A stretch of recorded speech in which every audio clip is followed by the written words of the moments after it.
Hey, welcome back to North Fork Armory. Quick little review on a super fun little gun we got. This is the M&P.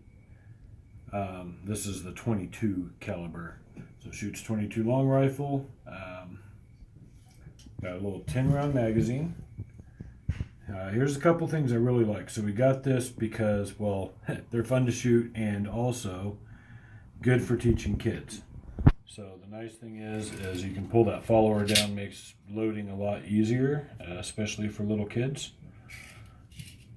And I have 3 of them living at home right now. My 2 older ones are out of the house, and all 3 of them can load this just fine. Safety check it. There is some oil on it. I'll wipe it off because I did a super cleaning job to it the other day. Anyway, it's 22 caliber. It's got pretty decent sights on it. It looks and feels just like an M&P. So if you have an M&P, it wouldn't be bad to have one of these as well for target practice for cheap. And it feels exactly the same in the hands.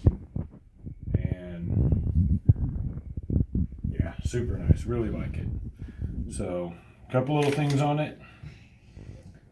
Most of your 22 pistols are going to come apart a little bit differently than standard.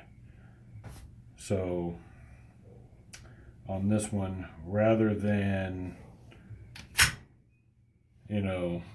doing this and all that, what you're going to do is move your takedown lever just like the regular M&P or the Shield, but it's going to come about halfway out, comes back and lifts off and goes forward. So it has a fixed barrel on it.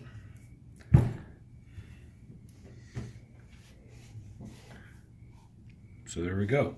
Now, also, any 22, some kind of points to pay attention to. Right here where the rim sits can get dirty real fast. So when you're cleaning it, make sure you scrub this face, the breech face there. You will get some rounds that won't fire. You will also get some rounds that don't eject. So as you can tell, your extractor, that area in there is really tight. So get a brush in there, clean that really well every time. This thing will run 100 rounds really well and then start screwing up on you. That's what happens. So other than that, though, it's pretty straightforward.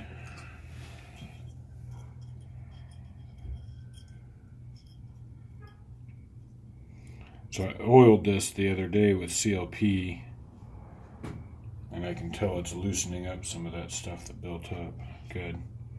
So that little thin layer of stuff that builds up on there kind of wreaks havoc on it. And the other thing is you have to run pretty good ammo. So any of the CCI stuff is fine. A few other things, but the really, really cheap 22 ammo will cause failures. Spring just goes over your guide rod. Guide rod does pull out if you want to. That's it. It's pretty, like I said, pretty straightforward. And you just got to get it in there and not look like an idiot while you're doing it.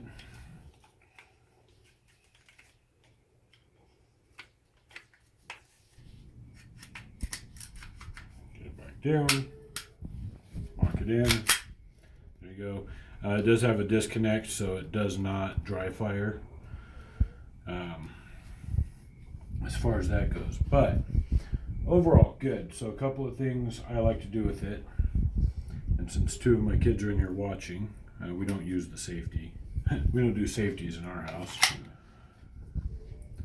Occasionally, we purposely run cheap ammo because it will not eject properly and stuff like that. And what that does is teaches the kids how to clear malfunctions. So Some of my kids have mastered it, some are still kind of learning, but the fact is, they shoot, they pull the trigger, if it doesn't go, it's instant. Boom, finger off, rack it, tap rack, they know, boom. So teach them on a 22, throw cheap ammo in it, let that happen, it's totally fine, and it makes them more prepared. Something else kind of interesting about this, we'll see here. Yeah, Smith and Wesson, very standard, made in Springfield, Mass. We already know that. Flip it over to this side, and we got Karl Walther, and it says it's made in Germany. So this Walther does manufacture this for Smith and Wesson, even though it is Smith's design. I would assume just because of Walther having a good production for 22s. The fixed barrel on it screams Walther, kind of some old school Walther stuff to me anyway, so and Smith and Wesson not so much. So that's kind of the long and short of it. It's 22, not a whole lot to say. 10 round mag. It is good. I just got a killer deal on it, so but the kids I think have enjoyed shooting it a lot. I've enjoyed shooting it. My wife's enjoyed shooting it. Definitely not one of those, not the 22 Plinkster, but I have shot a couple of clays out of the sky with it, so that's kind of fun. But I can't split playing cards yet. Maybe someday. Overall, it's good. Is it a home defense gun? Not really, because it's 22, but then again, some people feel fine using a 22 for self-defense, and can understand why. It's probably the #1 caliber that has fatalities attached to it, to be honest with you. So if you're in the market looking for a 22, there's a lot of them out there. The SR22s are good. The Mark IV, now that they've gotten that recall thing figured out, is good. A lot of different ones, but the nice thing about the M&P is it's exactly like the M&P, same grip, same feel, just obviously a lot easier to